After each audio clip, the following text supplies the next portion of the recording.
그날 아침 이른 안개가 국도를 뒤덮고 있었다. 도로는 고요했지만 어딘가 모르게 불길한 긴장감이 짙게 깔려 있었다. 녹슨 고물차가 길을 따라 무겁게 달리고 있었다. 트렁크 위로 덮은 고철 더미들이 마치 금방이라도 차체를 찍고 떨어질 듯 불안하게 흔들렸다. 운전석에는 50대 중반의 남자 김정호. 고철 고물상을 30년간 운영해온 말수적고 묵묵한 사내. 새벽부터 직접 짐을 실은 그는 가쁜 숨을 몰아쉬며 라디오를 켰다. 익숙한 방송 멘트가 흘러나왔다. 오늘 오전 전국 대부분 지역에 짙은 안개가 예상됩니다. 시야 확보에 주의하시기 바랍니다. 그는 라디오를 껐다. 조수석에 놓인 낡은 작업 장갑을 한번 쥐어보고 그 밑에 찢어진 종이 쪽지가 보였다. 날짜가 적혀 있었다. 그리고 짧게 써진 문장. 이번 달까지만 참자. 갑자기 차가 휘청였다. 그는 핸들을 움켜쥐며 욕을 내뱉었다.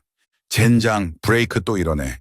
그 순간 도로 옆 급커브 표지판이 눈에 들어왔다. 옆쪽에는 강낭떠러지, 그리고 부식된 가드레일. 브레이크를 밟는 그의 발에 반응이 없었다. 철컥 하고 맥없이 밀리는 페달. 핸들은 무겁게 돌아가고 철근이 짤그랑거리며 차체를 뒤흔들었다. 차량은 그대로 낭떠러지 방향으로 밀렸다. 그는 마지막으로 창밖을 바라보았다. 떠오른 건 아내의 얼굴이었다. 그냥 한 번만 더 뛰자. 오늘만 넘기자. 철근이 튕기고 유리창이 깨지는 소리. 차량은 허공을 가르며 추락했다. 그날 그는 돌아오지 못했다. 아내 박영숙은 평소처럼 커피를 내리던 중이었다. 손목에 얹힌 햇빛이 무겁게 느껴졌다. 찻잔에 담긴 검은 액체가 피처럼 느껴질 만큼 그날의 공기는 이상하게 정적이었다. 전화벨이 울렸다. 처음엔 택배 전화겠거니 했다. 익숙한 일상의 소리. 그러나 그날은 달랐다. 김정호 씨, 부인 되시죠? 낯선 목소리였다. 경찰이었다. 무표정한 목소리로 조심스럽게 그러나 단호하게 말했다. 사고가 있었다고. 차량이 추락했고 현재 신원을 확인 중이라고. 하지만 그 이름, 남편의 이름이 맞다고. 그녀는 전화를 끊은 뒤 몇 분 동안 움직이지 못했다. 손에 들고 있던 찻잔이 바닥에 떨어지며 산산조각 났다. 그 소리에 깜짝 놀라기보다 그 깨진 잔 조각을 보며 멍하니 생각했다. 이게 꿈일까 현실일까? 장례식은 생각보다 조용했다. 사람들은 말없이 조문했고 친구들은 하나둘 고개를 숙인 채 돌아갔다. 조문객의 발소리만이 허공을 휘젓고 사라졌다. 그녀는 아무 말도 하지 못했다. 무슨 말을 해야 할지 몰랐다. 마치 입에 자물쇠라도 채워진 듯 눈물조차 나오지 않았다. 그날 이후 집안은 시간에서 지워진 듯 했다. 남편이 쓰던 장갑, 허름한 청자켓, 마지막에 쥐고 나간 열쇠고리, 모든 것이 그대로였다. 시계는 여전히 돌아갔지만 그녀의 하루는 고정된 한 시점에서 움직이지 않았다. 고물상은 정지된 공간처럼 그가 사라진 이후 아무것도 달라지지 않았다. 공기조차 그의 채취를 잃지 않은 듯했고 벽에 걸린 시계도 그 순간 이후로 의미를 잃었다. 아내는 그의 흔적을 지우지 못한 채 그의 부재를 견디고 있었다. 그녀는 수없이 물었다. 왜 그렇게 서둘렀어? 하지만 돌아오는 건 침묵뿐이었다. 깊은 어둠 속에서 유일하게 그녀에게 남겨진 건 부재였다. 그의 빈자리가 아닌 그가 떠났다는 사실 자체가 그녀를 더 절망하게 했다.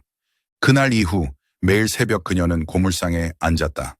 커피도 식사도 없이 그는 늘 이 시간에 일터에 나섰다.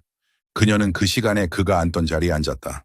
아무도 없는 공간에서 남편의 마지막 숨결을 찾아보려는 듯 먼지 쌓인 작업대 위에는 여전히 지난밤에 놓인 듯한 스패너 하나가 누워 있었고 그 옆엔 언제 열었는지도 모를 반쯤 비운 물병. 그녀는 그 위에 손을 얹고 한참을 움직이지 않았다. 온기도 냄새도 사라졌지만 그녀는 그곳에서 그를 느끼고 싶었다. 고요한 공간에 새소리 하나가 스쳐갔다. 그녀는 눈을 감고 그 소리를 들었다. 그리고 조용히 입을 열었다. 정호 씨, 나 아직 말 못했는데. 말끝은 흐려졌다. 무너진 건 눈물이 아니라 그가 없는 오늘을 살아가는 자신이었다. 그렇게 매일 아침이 흘렀고 매일의 공기 속에 그의 이름이 섞여 있었다. 그녀는 이제야 알았다. 사람이 죽는 건 호흡이 멎을 때가 아니라 누군가에게 잊힐 때라는 걸. 사고 차량은 일주일 뒤 인양되었다. 강물 위에 떠있던 잔해들은 이미 진흙과 녹물로 범벅되어 있었고 고철 더미 속에 끼어있던 운전석은 알아보기도 힘들 만큼 구겨져 있었다. 형체를 알아볼 수 없는 차체가 지게채 실려 천천히 고물상 앞으로 들어섰다. 그녀는 그 장면을 차마 두 눈으로 보지 못했다. 하지만 돌아서지 않았다. 손에 힘을 주어 품에 안은 낡은 셔츠를 움켜쥔 채 그녀는 진흙투성이 차량을 바라보았다. 그것은 그의 무덤과도 같았고 마지막 유품이기도 했다. 인부들이 차체를 분해하는 과정에서 우연히 발견된 건 부서진 라디오였다. 운전석 아래 철근에 짓눌린 그 장치는 녹슨 나사와 부서진 외관 속에서도 이상하게 단단하게 끼워져 있었다. 그 안에는 얇은 봉투 하나가 숨겨져 있었다. 기름때가 묻은 종이 봉투. 안에는 손으로 꾹꾹 눌러 쓴 편지들과 통장 사본이 들어있었다. 그녀는 손끝이 떨리는 것을 느끼며 봉투를 조심스럽게 열었다. 첫 번째 편지, 뚝뚝 끊긴 문장, 그러나 진심이 그대로 묻어나는 글씨. 영수가 이거 봐. 나 몰래 적금 넣었어. 당신 가게 열어주려고. 이제 좀 당신도 하고 싶은 거 하면서 살아. 나 없어도 괜찮게 하려고 한 거야. 그녀는 두 눈으로 그 문장을 읽고 또 읽었다. 손끝에 남겨진 펜자국, 삐뚤어진 글자, 그리고 그 안에 담긴 그의 목소리. 울음은 조용히 그녀의 뺨을 타고 흘렀다. 편지 뭉치 속엔 또 다른 종이가 있었다. 음성 녹음이 담긴 작은 테이프와 함께 그녀는 녹음기를 찾아 옛 카세트, 플레이어에 테이프를 넣었다.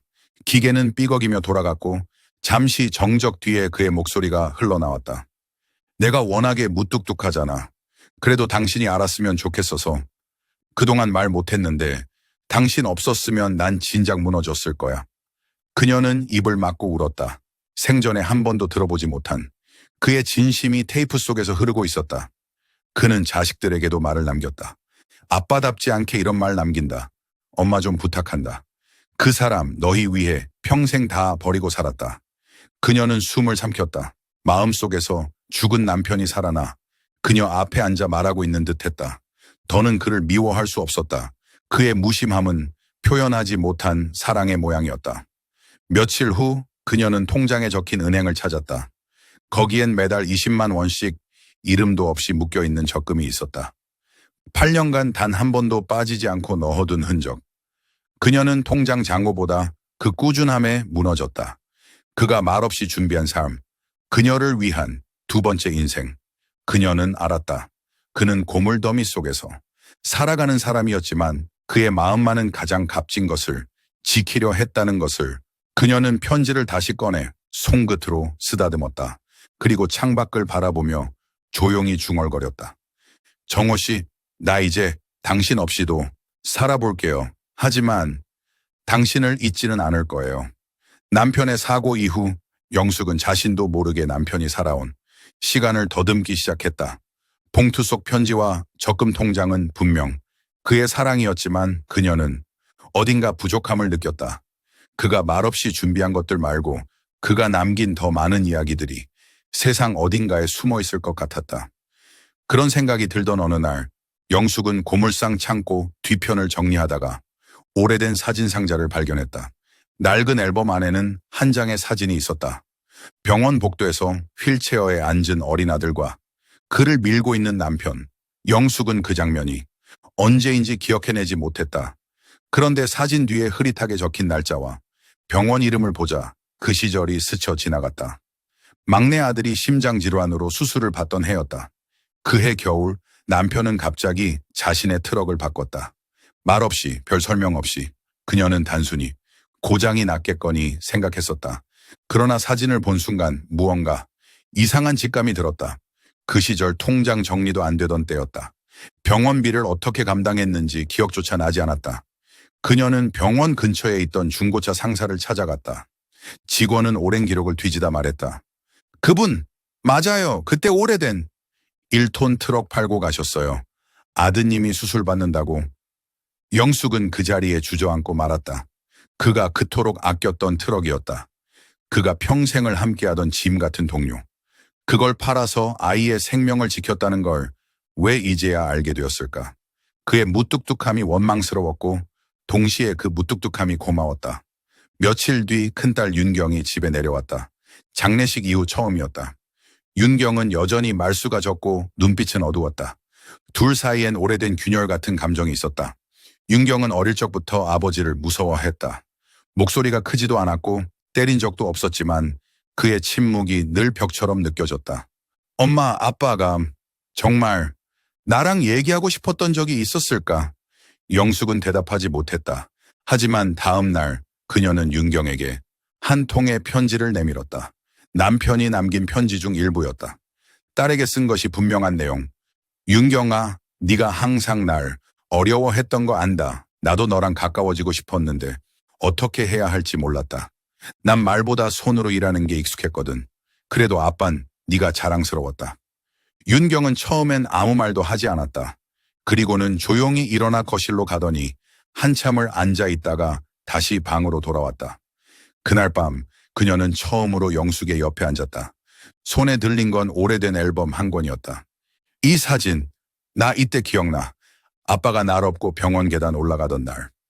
영숙은 아무 말 없이 웃었다. 그 순간 두 사람 사이에 오래된 오해는 아주 천천히 그러나 확실하게 녹아내리고 있었다. 그리고 며칠 후 고물상 앞에 낯익은 노인이 찾아왔다. 그는 손에 낡은 리어카를 끌고 있었다. 영숙에게 고개를 숙이며 말했다. 고인께 꼭 드릴 말씀이 있어서요. 그는 자신을 동네 폐지 줍는 노인이라고 소개했다. 그리고는 이야기를 꺼냈다. 그 양반이요. 아침마다 제가 두고 간 리어카에 새 장갑을 한 켤레씩 놓고 가셨어요. 몇 달이고 그랬죠. 제가 고맙다고 인사하면 아니라고 자기도 그냥 주운 거라고 하시고는 후다닥 가시더라고요. 영숙은 손으로 입을 가렸다. 그는 단 한 번도 이런 이야기를 하지 않았다. 심지어 그녀에게도. 그분 덕에 겨울에 손 안 시렵게 일했어요. 고마운 분이었죠. 조용히, 진짜 조용히 좋은 일을 하시던 분. 그의 이야기를 듣고 돌아서던 노인의 뒷모습을 바라보며 영숙은 처음으로 확신했다. 남편은 그녀가 알던 사람보다 훨씬 더 따뜻한 사람이었다. 그날 밤 영숙은 작은 노트 하나를 꺼냈다. 그리고 첫 페이지에 이렇게 적었다. 당신을 다시 알아가는 중입니다. 고철더미 속에서, 사람들의 기억 속에서, 그리고 당신이 남긴 손길 속에서 나는 이제 당신이 얼마나 아름다운 사람인지 천천히 배워가고 있어요. 봄이 왔다. 하지만 영숙의 일상은 여전히 차가운 회색빛 속에 있었다. 그러나 그녀는 달라지고 있었다. 남편이 남긴 편지와 사람들의 기억, 그리고 자신이 몰랐던 진실들, 그 모든 것들이 그녀를 조금씩 앞으로 나아가게 만들었다. 고물상은 텅 비어 있었다. 남편의 손때가 묻은 공구들과 쓰러질 듯한 철제 선반들. 하지만 그녀는 그 공간을 그대로 두지 않기로 했다. 남편이 고치고 살려냈던 것들처럼 자신도 이 공간을 다시 살려보기로 했다. 그녀는 이름을 붙였다. 정호 재활공방. 남편의 이름을 그대로 딴 작은 생명의 공간. 처음엔 아무도 오지 않았다. 지나가는 이들도 그냥 낡은 고물상인 줄 알고 고개를 돌렸다. 하지만 그녀는 묵묵히 공방을 정리하고 아이들이 쓰다 버린 장난감을 닫고 의자 하나하나를 수리했다. 공방 한쪽에는 수리 의뢰함이라는 나무 상자를 설치했다. 그리고 어느 날 첫 번째 편지가 도착했다. 제 아이가 쓰던 로봇인데 팔이 부러졌어요. 혹시 고쳐주실 수 있을까요? 그녀는 며칠 동안 부러진 로봇에 팔을 붙들고 앉아 있었다. 방법을 몰라 유튜브를 뒤지고 동네 철물점을 찾아다녔다. 결국 새 팔이 붙은 로봇은 주말에 아이의 품으로 돌아갔다. 그 아이는 두 손으로 로봇을 꼭 껴안고 말했다.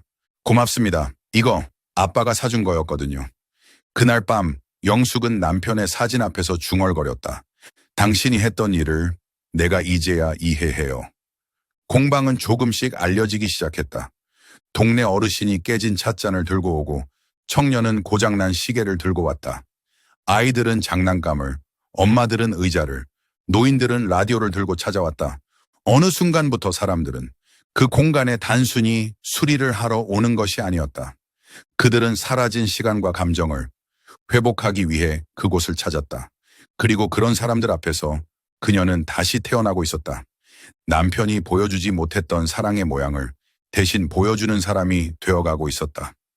마을 소식지에 그녀의 이야기가 실렸고 지역 방송국에서 촬영 제의가 들어왔다. 카메라 앞에서 그녀는 수줍게 웃으며 말했다. 제 남편은요, 늘 조용했어요. 말 한마디 없이 무언가를 고치고 누군가에게 주고 사라졌죠. 그런데 이제야 알겠어요. 그게 그 사람의 사랑이었단 걸. 방송이 나간 뒤 공방에는 새로운 얼굴들이 등장했다. 어떤 이들은 울며 사연을 나누었고 어떤 이들은 그냥 오래된 물건 하나를 놓고 갔다. 모두가 그녀를 통해 남편을 다시 만나고 있었다. 그리고 그날이 왔다. 지역 미술관에서 재생의 전시회가 열린다는 소식. 그녀의 공방도 초대되었다. 아이들과 함께 고친 장난감, 어르신들의 라디오, 깨어진 찻잔과 의자들이 전시되었다. 전시회 당일 그녀는 남편의 낡은 작업복을 꺼내 입었다. 그리고 공방벽에 걸린 그 편지를 품에 안고 전시장을 향했다. 사람들은 물건을 보고 이야기와 사연을 듣고 눈시울을 붉혔다. 그 전시의 마지막에는 남편이 녹음했던 테이프에서 한 줄의 음성이 흘러나왔다. 당신 없으면 난 무너졌을 거야. 그동안 말 못했는데 정말 사랑했어. 사람들은 숨을 멈췄고 그녀는 조용히 눈을 감았다. 모든 것이 멈춘 듯한 그 순간 그녀는 속삭였다. 나도 당신 많이 사랑했어요. 그날 이후 공방 앞에 걸린 간판에는 한 줄 문장이 추가되었다. 여기 사랑을 수리합니다. 그리고 영숙은 오늘도 고철더미를 뒤적이며 누군가의 마음을, 기억을, 시간을 수리하고 있었다. 마치 남편이 그러했듯이 그녀가 문을 닫고 고개를 들었을 때 봄바람에 흔들리는 종이 하나가 날아와 발끝에 닿는다. 종이엔 아이의 글씨. 아저씨, 아줌마, 우리 장난감. 고쳐줘서 고마워요. 우리 아빠 같았어요. 영숙은 웃으며 종이를 품에 안는다. 그리고 정오 재활공방, 여기 사랑을 수리합니다. 전시회 날 아이들이 만든 재활용 작품들이 전시되었다. 그날 관객들 속 한 남자가 등장했다. 과거 남편이 고쳐준 라디오를 들고 나타난 청년이었다. 저는 이 고물상에서 인생을 배웠습니다. 그 사람은 제게 세상에서 처음으로 무언가를 고쳐주는 어른이었습니다. 모든 사람들의 박수가 이어졌다. 그날 밤 영숙은 고물상 구석의 의자에 앉아 라디오를 켰다. 낡은 기계 안에서 조용히 흘러나오는 노래. 소중한 사람에게 하고 싶은 말이 있다면 오늘 하세요. 그녀는 창밖을 바라보며 말했다. 잘 다녀왔어요. 정호 씨. 행복한 스푼은 따뜻한 이야기로 당신의 마음을 적시겠습니다. 구독, 좋아요, 알림 설정으로 함께 해주세요. 다음 이야기에서 또 뵙겠습니다.